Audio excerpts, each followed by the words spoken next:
안녕하세요. 크립토TV의 두 아들 아빠입니다. 오늘은 옛날 코인 이야기를 해보면서 그래도 지금 코인의 펀더멘탈이 얼마나 좋아졌는지 확인해보는 시간을 갖도록 하겠습니다.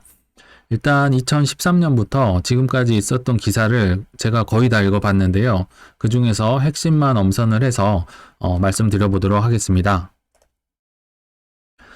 일단 13년 이전에는 비트코인이 유의미한 상승이 나오지 않았다고 보고요. 그래서 13년 초 이후에 기사들을 소개를 해드릴 텐데요. 일단 13년 4월에 전설의 쌍둥이 형제 얘기를 시작으로 해보겠습니다. 일단 윙클보스 형제인데요. 지금은 그 제네시스 거래소와 소송 때문에 좀 힘든 시기를 보내고 있지만 그래도 대단했던 분들이요. 이게 비트코인이 뭔지도 모를 시절이죠. 근데 이때보다도 전이죠. 비트코인에 전 재산을 투입을 해서 올인을 해서 비트코인이 전체의 한 1% 정도를 이분들이 다 사버렸다고 합니다. 그러니까 엄청난 돈을 들여서 비트코인에 올인을 했고 이때부터 비트코인 재벌 이야기를 들었다고 하는데요. 근데 그게 쉽지 않은 게 이제 뒤에 소개를 해드리겠지만 악재 기사들도 이때도 엄청나게 많았고요. 또 비트코인의 변동성이 지금보다도 엄청 심했죠. 여기 보시면 이때 당시 비트코인이 260달러였는데 하나에 며칠 지났더니 120달러까지 떨어졌다. 반토막도 더한 거죠. 근데 그럼에도 쌌었죠. 그렇지만 이때 당시도 네덜란드 튤립이나 패치닷컴처럼 거품 논란이 있었다. 그러니까 왜냐하면 이게 1달러부터 시작을 했던 거잖아요. 그러니까 260배가 올랐으니까 역시나 거품 논란도 있었지만 그거를 지금까지도 잘 지키고 있어서 큰 부자가 되었다더라. 이런 얘기를 해드리려고 했고요. 아까 말씀드렸듯이 악재가 이때 당시도 너무나도 많았어요. 그런 것들을 몇 개만 소개를 해드리면 일단은 이거는 비트코인으로 음료수 사 먹을 수 있을까 하면서 한국의 어떤 전문가 분이 쓴 글인데요. 내용을 보면 제목이 이런 느낌입니다. 비트코인으로 음료수나 사 먹을 수 있을까? 이렇게 약간은 조롱하는 기사거든요. 그래서 한 중요 부분만 말씀을 드리면 나는 비트코인이 1990년대 중반에 나타났다가 사라진 여러 전자화폐의 전철을 밟을 공산이 크다고 본다. 쉽게 말하면 망할 거라고 보는 거고요. 지금도 마찬가지지만 이때도 비트코인을 항상 화폐의 가두리에 씌웁니다. 그러니까 화폐로 쓸 건데 너는 변동성이 너무 크니까 네가 무슨 화폐냐 이런 식으로 공격을 옛날에도 했었어요. 그래서 너는 역시 사이버 캐시나 옛날 도토리 같은 것처럼 너 없어질 거다 이렇게 조롱을 했던 기사로 기억을 하고 있고요. 이 외에도 정말 숱한 악재가 많았습니다. 지금 악재는 아무것도 아닐 정도로 많았는데 몇 개만 살펴보면 가상화폐 비트코인과 싸이의 공통점이라고 13년 4월 말에 한국도 아니고 미국도 아니고 영국의 파이낸셜 타임스에서 이런 기사를 썼어요. 제가 내용이 많아서 잠깐 소개를 해드리면 일단 영국에서 어떻게 싸이를 알지? 그 가수 싸이거든요. 그래서 제가 싸이의 강남스타일을 한번 검색을 해보니까 12년에 떴더라고요. 그러니까 13년 4월에는 싸이가 이제 월드스타가 돼 있을 때죠. 근데 이 공통점 조롱하는 기사인데요. 공통점은 우스꽝스럽다, 웃기는 애들이다. 이게 이제 기사입니다. 그러니까 참 그렇죠. 게다가 가상화폐로 7조 원 돈 세탁 적발, 세계 최대 규모. 그러니까 이런 기사들 북한이 해킹했다, 돈 세탁했다, 싸이랑 비슷하다 이런 것만 계속 있으니까 비트코인이 이제 처음 아시는 분들이 첫 이미지가 이런 거죠. 그러니까 좋다고 할 수가 없겠죠. 엄청난 악재들, 첫인상이 너무 안 좋았고요. 게다가 이제 급기야 13년 11월에는 오바마를 암살하려고 한다는 비트코인 기부 사이트 발견, 초긴장. 미국 대통령을 암살한다는데 누가 좋아할까요? 엄청난 악재였죠. 그럼에도 불구하고 사실은 비트코인은 13년, 17년, 21년 불장이 왔었죠. 특히나 13년 말로 갈수록 비트코인은 많이 올랐었습니다. 나중에 많이 떨어지긴 했지만.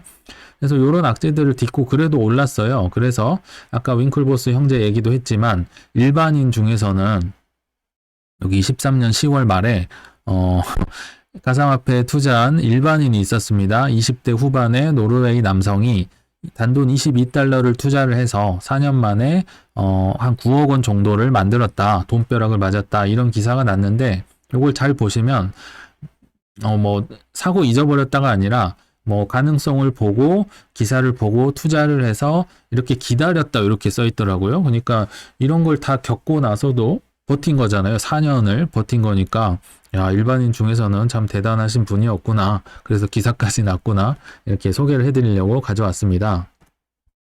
그리고 13년 말까지는 올랐다고 했잖아요. 근데 14년에 굉장하게 참 컸던 악재들이 쏟아졌는데요. 그 중에 이제 최고봉이 바로 세계 최대 거래소 마운트곡스의 해킹 사건으로 파산을 해버렸다는 그 소식입니다. 지금으로 하면 바이낸스가 망해서 이제 돈 없다고 하고 해킹 당했다고 이제 돈 없다고 파산을 선언한 건데요. 지금 바이낸스가 망했다 해도 엄청나겠지만 이때는 더 컸습니다.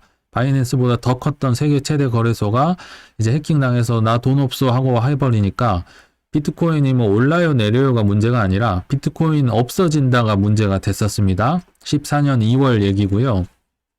그러니까 이때 당시는 정말 공포감이 극에 달했을 거고 이거를 토대로 또 비트코인 뭐 해킹을 당하고 공격을 해서 캐나다의 플렉스코인이란 거래소가 또 망해버렸습니다. 그리고 여기엔 안 가져왔지만 뭐 폴로닉스나 이때 당시 있었던 거래소가 다 해킹을 돼서 뭐 얼마나 이제 많은 금액을 해킹 당했냐가 문제지 그리고 망했냐 안 했냐가 문제지 해킹은 기본으로 다 당했던 걸로 제가 기억을 합니다. 그리고 지금은 뭐 머스크의 돈나머니의 여러 유명 인사들이 있는데 이때 당시는 비트코인 유명 인사들이 별로 있지도 않았어요. 근데 그 중에 한 분이 자살을 해버립니다. 비트코인 유명 인사였던 것 같은데 그러니까 비트코인 악재 쓰나미 정말 뭐 긍정적인 면을 찾아볼 수가 없죠. 그러니까 이때 투자하신 분들은 정말 예를 들면 뭐 코인 그 코빗 대표이사님 같은 분들은 참 위인전에 올려야 된다고 제가 생각을 합니다. 개인적으로. 근데 이때 당시 13년, 14년은 제가 비트코인을 투자를 했던 때가 아니에요. 그래서 크게 와닿지가 않거든요. 그래서 17년, 라떼 시절이죠. 이때는 제가 비트코인을 샀었으니까. 그래서 이제 17년으로 한번 들어가 보시면은 일단 17년 말로 갈수록 불장이 오지요. 그래서 제가 17년 초 3월 기사를 일단 가져왔는데요. 비트코인 두 종류로 쪼개지나 공포심에 가격 20% 폭락. 그러니까 이때만 하더라도 비트코인의 하드포크란 개념 자체가 없었습니다. 근데 두 종류로 나눠져서 이제 싸우고 있다. 양 진영이 나눠서 이런 게 엄청난 공포심을 유발했다고 합니다. 한 진영은 이제 비트코인 블록이 1메가로 너무 작으니까 무한대로 확장을 하자는 파가 있었고 아니 이거 충분한데 나 그대로 두고 싶은데 요런 파가 있었다고 합니다. 그러니까 이게 이제 결론만 알면은 둘이 잘 쪼개져서 뭐 해피엔딩이다 알 수가 있지만 이때 당시는 이게 너무 무서웠어요. 비트코인이 그럼 살아남을 수 있어? 뭐 사라지는 거 아니야? 특히나 그래서 259달러였는데 이제 970달러로 떨어졌다. 왜냐? 비트코인이 갈리면 그만큼 자본이 둘로 갈려서 동력을 상실할 수 있다는 우려가 갑자기 급락을 야기했다. 듣고 보니까 뭐 맞는 말이죠. 그래서 이렇게 비트코인 하드포크, 그러니까 우리가 알고 있는 비트코인 캐시가 나눠질 때 이런 공포 기사가 나오기 시작했는데요. 이게 3월 기사고요. 근데 2달도 채 되지 않아서 갑자기 오릅니다. 비트코인이 1800불 돌파. 요때 970불이었다면서요. 근데 갑자기 2달 만에 2배가 됐는데 그 이유를 봤더니 미니애폴리스 연은 총재가 블록체인이 잠재력 높다고 한마디를 해주니까 갑자기 엄청난 폭등을 일으켰다고 합니다. 근데 이 말씀을 하셨던 분이 누군가 봤더니 페드의 닐 카시카리 총재의 발언이다. 지금도 페드에서 금리 올려야 된다 이렇게 주장을 하시는 분이거든요. 근데 17년에도 계셨는데 지금도 계신 것 같아요. 그러니까 참 수명이 길다 이런 분들 생각이 들고요. 예전에 영화 소개하면서 서브프라임 때 비트코인 악당이 지금도 페드한테 금리 6%로 해야 된다고 했던 분 기억나시죠? 그런 분도 뭐 지금 몇 년인가요? 2008년부터 뭐 10몇 년, 15년이 지났는데도 계신 거 보면 참 오래 하시는 것 같고요. 어찌됐든 이렇게 떨어졌다가 다시 올랐다가 다시 뒤에 어떻게 되나 볼까요?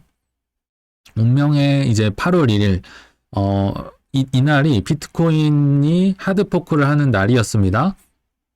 그러니까 요걸 앞두고 이제 6월달, 17년 6월달인데 다시 300만 원대로 붕괴됩니다. 다시 하드포크 불안감이 시장을 엄습했답니다. 아까는 올랐다가 다시는 하드포크로 떨어지고 있습니다. 근데 이때 당시 구세주가 등장을 하는데요. 비트메인, 그러니까 세계 최대 비트코인 채굴기 업체의 사장이 우지한, 다들 들어보셨죠? 우따거라고 그때 엄청 우리가 많이 얘기를 했던 분인데요. 이분이 비트코인 캐시가 비트코인보다 더 가치 있을 거라고 하면서 이분은 이제 비트코인 캐시를 채굴을 하기 시작을 한 거죠. 그러면서 나는 비트코인 캐시가 뛰어넘을 거다고 하면서 지원 사격을 합니다. 이게 뭐 하드포크가 되면 비트코인 캐시가 약간은 떨어질 수도 있지만 결국은 다시 올라갈 거다 하면서 이제 비트코인 캐시의 우호자 역할을 하게 되고요. 뒤에 다른 분들도 나오게 됩니다. 어찌됐든 17년 8월 1일 이제 대망의 하드포크가 예정이 됐다. 오늘 밤 9시다 하면서 기사가 나면서 뭐 상승세가 있었다고는 하는데 제가 볼 때 이때 당시는 비트코인이나 비트코인 캐시가 그냥 뭐 소폭을 하거나 뭐 조정받는 정도로 해서 크게 의미가 없었어요.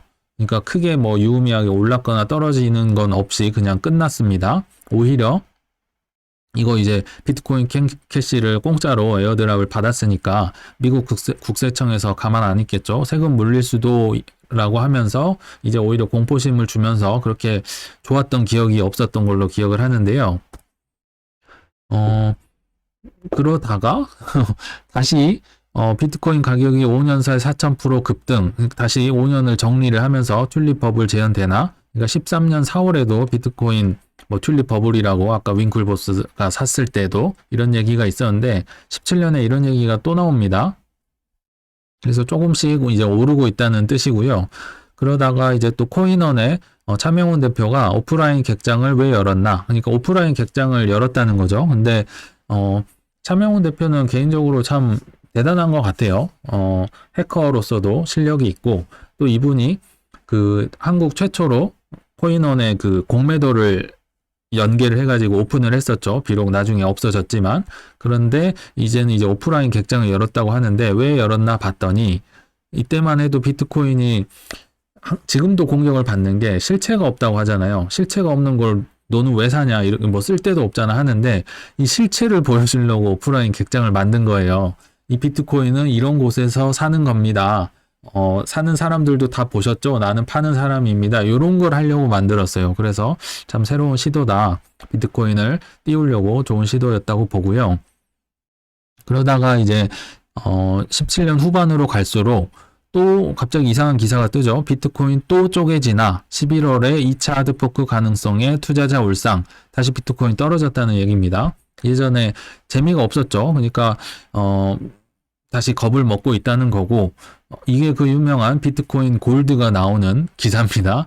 11월에 2차 하드포크 가능성은 비트코인 골드를 두고 한 얘기고요. 그래서 불과 또 이때만 하더라도 비트코인이 떨어졌었는데 같은 이슈를 가지고 얼마 후에 이제 한 달 만에 비트코인이 60%를 급등을 했다고 합니다. 그 이유는 이제 여기서부터가 우리가 알고 있는 개념이에요. 비트코인이나 어떤 코인을 이제 하드포크를 해서 에어드랍을 해주면 그거 받으려고 가격이 막 오르잖아요. 그게 요때 나오게 됩니다. 그러니까 오는 11월에 비트코인 골드를 1대1로 주니까 이제 투자자들이 그 알트코인 받으려고, 그러니까 비트코인 골드 받으려고 내가 들고 있는 알트코인 팔아서 비트코인을 샀다. 그래서 한 달간 무려 60%가 올랐다. 이 기사가 뜬 겁니다.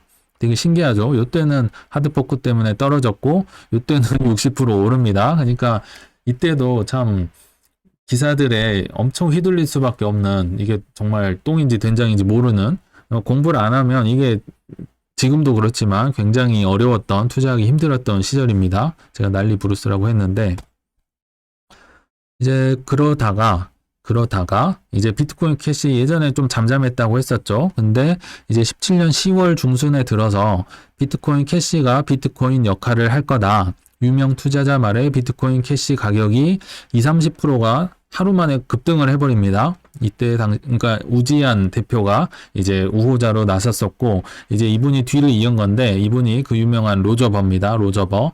비트코인 예수라고 불렸던 분이고요. 이분이 제 형이 했던 뭐 비트코인 컨퍼런스나 이런 데 많이 왔었고요. 한국도 자주 왔었고, 이분이 했던 게 갈 때마다, 가는 곳마다 너 뭐 주소 불러봐. 내가 비트코인 캐시 보내줄게 하면서 엄청나게 비트코인 캐시를 뿌렸던 분으로 유명하거든요. 그만큼 이분이 이제 비트코인 전도사 역할을 하면서 붐이 일어났었고요. 그래서 이제 들썩들썩하죠. 비트코인이 지붕 뚫었다. 또 사상 최고가 뭐 719만 원 경신, 이렇게 이제 10월 말부터 시동을 걸기 시작하다가 이제 드디어 전 국민이 코인에 눈을 뜨게 해준 사건, 그 유명한 비트코인 캐시 급등을 하면서 빗썸이 서버가 다운이 되는 그 사건이 벌어집니다.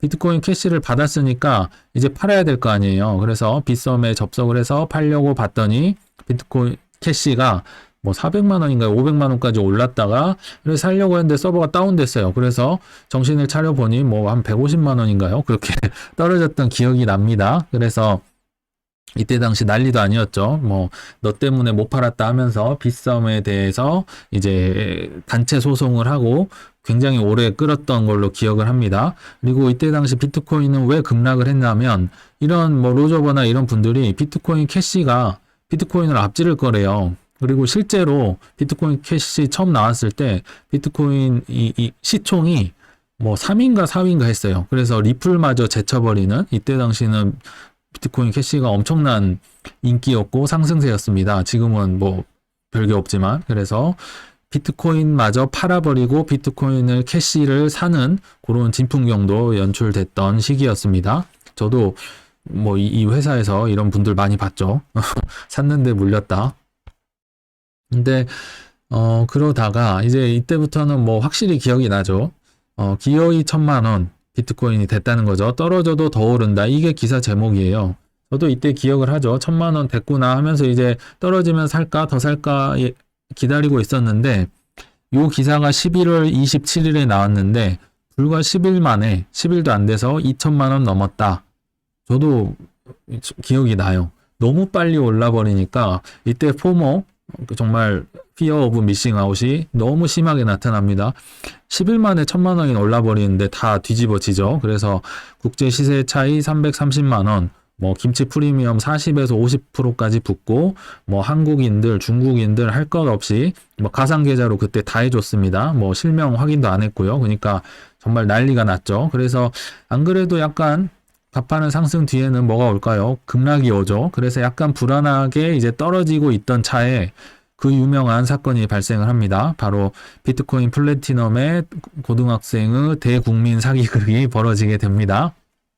그러니까 이때 당시 하드포크가 유행이었으니까 비트코인 골드 나왔고 캐시 나왔고 나중에 다이아도 나오죠. 그러니까 플래티넘이 나올 법했죠. 실제로도 나온다고 했었습니다. 근데 비트코인 플래티넘의 공식 계정이 아니라 이 고등학생이 대충 홈페이지 하나를 만듭니다. 그래서 거기다가 비트코인 플래티넘이 나오기로 한 날짜에다가 한 이틀 정도 연기됐습니다. 뭐 이렇게 뭐 자기 트윗을 올려버려요. 그러니까 사람들이 다 믿고 이제 비트코인이 많이 떨어졌죠.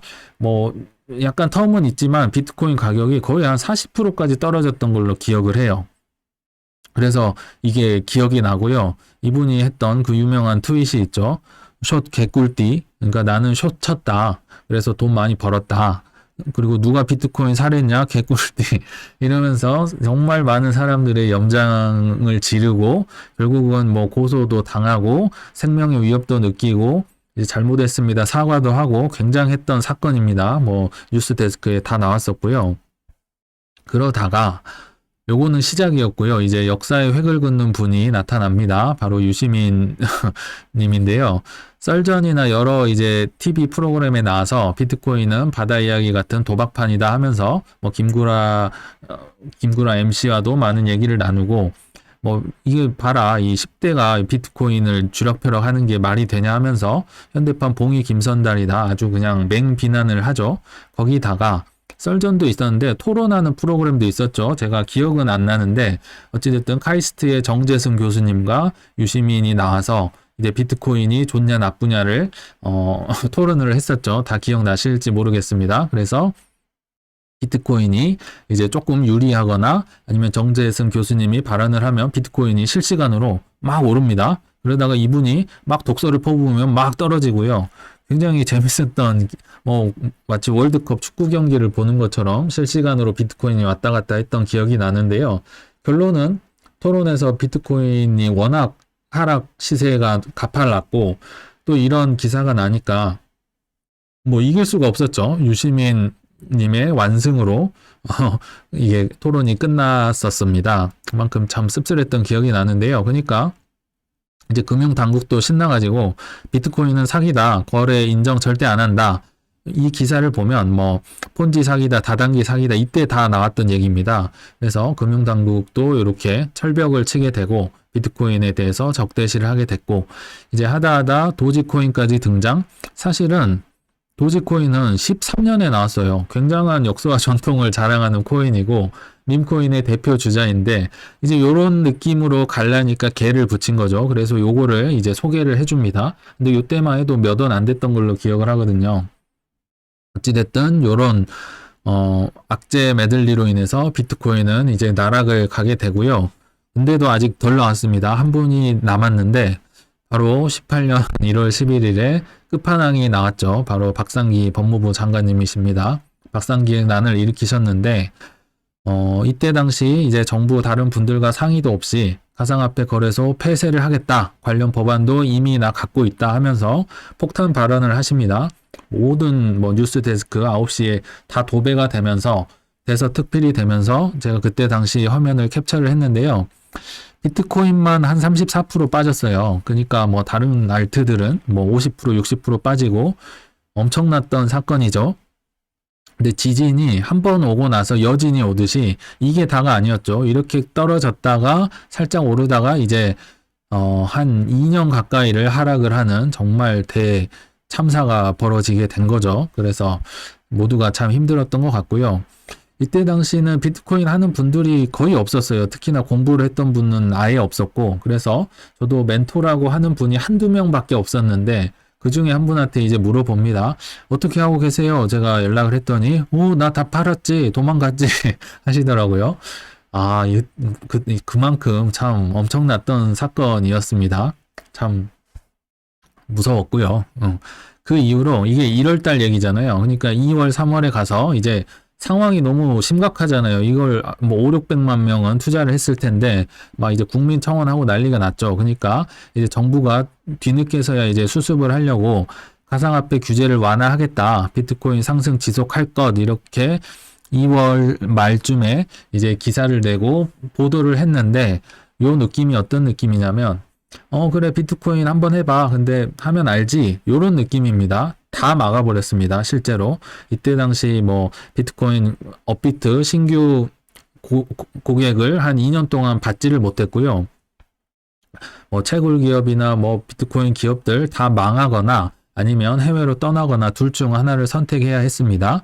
근데 우리의 빗썸은 다르죠. 제가 여기 까먹지 않으려고 농협서를 써놨는데, 빗썸은 그때 당시, 그러니까 업비트는 아예 끝났고요. 그 신규 고객을 받지를 못했고, 빗썸은 그래도 장사를 해보려고 했어요. 근데 예전 은행이 신한은행이었는데 실거래 할 수 있는 계좌가요. 근데 신한이 이제 정부 눈치를 보면서 아무도 안 하려고 하죠. 근데 농협만이 구원의 손길을 내밀었습니다. 그때 알았어요. 농협은 정부 말 잘 안 듣는구나. 그때 알았고요. 그래서 빗썸과 연계를 해서 이제 장사는 했는데 되게 재밌었던 게 뭐냐면, 할 수는 있다고 해놨어요. 근데 농협 계좌가 있어야 신한은 끊겼으니까 다시 빗썸을 쓸 거 아니에요. 그래서 농협 계좌를 터야 되는데 제가 그때 강남역에 농협을 갔습니다. 그리고 제 회사 사람들도 갔는데, 재밌는 게 계좌를 만들려면 코인에 절대 투자하지 않겠습니다 서명도 하고, 직원이 엄청 물어봅니다. 코인은 안 하실 거죠? 코인은 하면 큰일 납니다. 크게 써 있어요. 상담 데스크에. 그렇게 정부가 비트코인을 막았었습니다. 말로는 하라고 하면서. 그러니까 이게 제대로 성장을 할 수가 없겠죠. 정말 휘말리는 시간이 19년까지 이어졌었고요. 그래서 18년, 19년은 이제 잡코인과 잡거래소의 춘추 전국시대. 왜냐면 메이저가 다 죽어버렸으니까 이제 핫한 거, 막 꿈틀꿈틀 하는 거, 요런 것만 이제 장사가 되기 시작했었습니다. 그래서 반대로 요 암울했던 때가 리딩방 업체들의 전성기라고 생각이 듭니다. 왜냐하면 세력들이 시총 낮은 거 막 올려서 펌핑하고 뭐 개미들 뛰어들고 난리였었죠. 그래서 제가 기억나는 것만 몇 개 적어보면 잡코인으로는 시아버지 뭐 오래된 분들은 아실 겁니다. 시아는 지금도 있죠. 시아버지, 아더, 이그니스, 그로스털, 미스릴 뭐 유명했죠. 뭐 3만 프로인가요? 빗썸에서 엄청나게 올라버렸던 기억이 나고 스톰, 디마켓, 리스크 뭐 등등이 있었고 거래소로는 코인빗 뭐 워낙 유명했죠. 뭐 덱스였나요? 뭐 몇천 프로, 몇만 프로 우습게 나왔던 거래소입니다. 그리고 캐셔레스트, 뭐 포블게이트 등등이 있었고 빗썸도 메이저였음에도 불구하고 돈을 벌어야 되니까 이제 정말 몹쓸 짓을 하는데요. 코인의 입출금을 너무 자주 막아요. 막으면 세력들이 투입이 돼서 이제 코인을 뭐 1000% 막 이렇게 몇백 프로 이렇게 펌핑을 시킵니다. 그래서 갑자기 이제 예고 없이 막 풀어버리고 입출금을 막았다가 풀어버리면 다른 데랑 이제 가격이 똑같아지는 거죠. 훅 떨어지면서. 그래서 엄청나게 많은 개미들을 더 정말 털어먹었던 시절이었습니다. 이때가 굉장히 힘들었고요. 19년 6월에 잠깐 시진핑 빔 때문에 올랐던 거 빼고는 정말 힘들었던 시기입니다. 그래서 현재는 그럼 어떤가 생각을 해보면 지금도 18년, 19년의 사이에 어딘가라고 봅니다. 근데 개인적으로는 19년에 더 가까운 어딘가쯤이 아닌가 싶고요. 그러니까 요새도 인내심 없는 개미들을 털려고 세력들이 잡코인이나 밈 주식 위주로 펌핑을 했었죠. 업비트에서 BTC 마켓도 막 불나방처럼 막 펌핑을 시켜서 뛰어들었던 것 같고 미국의 대표적인 밈 주식들 배드베스 비욘드랑 뭐 AMC도 153%, 73% 폭등을 했고 특히나 배드베스는 거의 망하는 게 예정이 돼 있습니다. 그런데도 올랐던 거 보면 이 시총 낮은 것들을 이제 펌핑을 시키려고 했던 것 같고요. 페이코인도 이제 상패를 대려고 했다가 업비트에서 2달 정도 연장이 됐었죠. 그러니까 바로 이제 450% 올라 버리는 등 지금은 정말 전형적인 약세장에서 이제 시총 낮은 것들만 펌핑을 시키는 그런 약세장의 전형적인 좀 느낌이 난다고 보시면 될 것 같아요. 왜냐하면 메이저들을 올리려면 뭔가 금리가 진짜 많이 이미 떨어져 있든지 뭔가 펀더멘탈이 경제적으로 개선이 돼야 되는데 아직은 조금 기다려야 되지 않을까 생각이 듭니다. 그래서 결론은요. 현재는 이제 18년에서 19년 사이 어딘가라고 생각이 듭니다. 그래서 힘들지만 목표를 가지고 버티자 이렇게 얘기를 하고 싶고요. 왜냐하면 아무리 지금 힘들다 하지만 과거보다는 펀더멘탈이 훨씬 나은 상황이죠. 왜냐하면 뭐 블랙락, 피델리티, 스타델 아니면 여러 빅테크 기업들이 비트코인에 투자를 했다든지 거래소를 만드는 상황이니까 적어도 비트코인이 뭐 사라지거나 없어지진 않겠죠. 그러니까 장기전으로 최대한 버텨낼 수 있는 최종 목표를 써보면 어떨까 생각이 들어서 말씀을 드렸는데요. 예를 들면 23년에 코인을 뭐 몇천만 원, 주식은 몇백만 원 뭐 이런 식으로 투자를 해놓고 세팅을 해놓고 버티는 거죠. 그래서 25년의 목표로 집이 없다면 집을 산다든지 아니면 현금은 몇 억을 확보를 한다고 한다든지 이렇게 목표를 좀 써놓으면 뭐 모니터든 어디든 써놓으면 일단은 뭐 저점 때 조금씩이라도 몇십만 원, 몇만 원이라도 사는 게 일단 중요할 거고 더 중요한 거는 조금 올랐다고 팔아버리면 요게 달성이 안 되겠죠. 그래서 제가 목표를 좀 써보자고 말씀을 드린 거예요. 어쨌든 이렇게 힘든 시기에 잘 이겨내셨으면 좋겠는 차원에서 이번 영상을 만들어 봤습니다. 네, 시청 감사합니다.